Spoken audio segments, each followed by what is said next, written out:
ജനകീയ സർക്കാർ, തൊഴിലാളികളെ സർക്കാർ എന്നൊക്കെ അവകാശപ്പെട്ട LDF സർക്കാർ കഴിഞ്ഞ 10 വർഷം കേരളത്തെ ഭരിക്കുകയായിരുന്നു.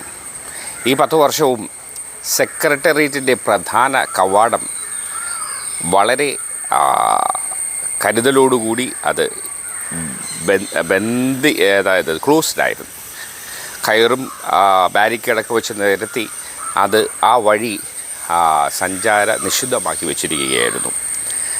VD സതീശൻ്റെ നേതൃത്വത്തിൽ UDF അധികാരമേറ്റപ്പോൾ ആ വാതിലുകൾ മലർക്കെ തുറന്നു ജനങ്ങൾക്കായി തുറന്നു കൊടുത്തു.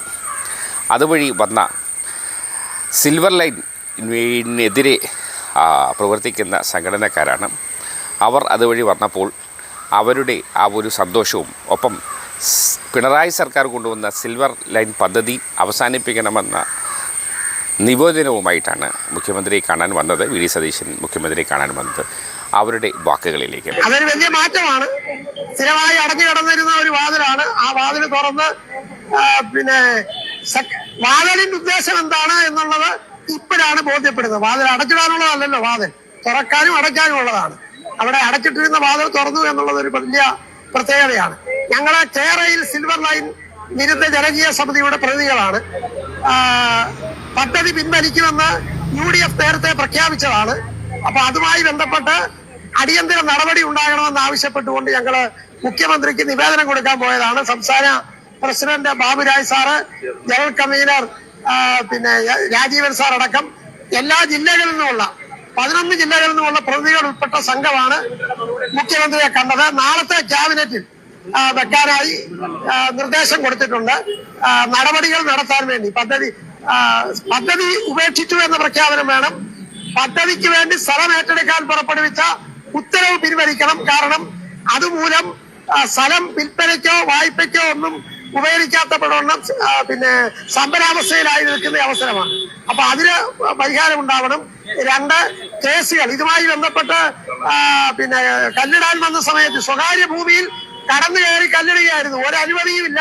അനുമതിയില്ലാത്ത ഒരു പദ്ധതിയുടെ പേരിൽ പോലീസിനും റവന്യൂ അധികൃതർക്കും ഭൂമിയിൽ കടന്നു കയറാൻ എന്താണ് അവകാശം? അതിനെ ചെറുത്ത നമ്മുടെ ഒരു പൗരാവകാശമാണ് വിനിയോഗിച്ചത്. അതിന്റെ പേരിലാണ് കേസെടുത്തത്. കേരളത്തിലെ വിവിധ കോടതികളിൽ 100 കണക്കിന് കേസുകളുണ്ട്.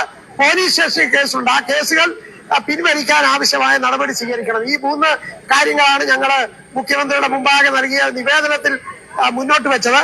ആ നിവേദനം സ്വീകരിച്ച് അതിന്റെ അടിസ്ഥാനത്തിൽ നടപടി സ്വീകരിക്കാൻ നാളത്തെ ക്യാബിനറ്റിൽ അത് വെക്കാനുള്ള നിർദ്ദേശം മുഖ്യമന്ത്രി നൽകിയിട്ടുണ്ട്.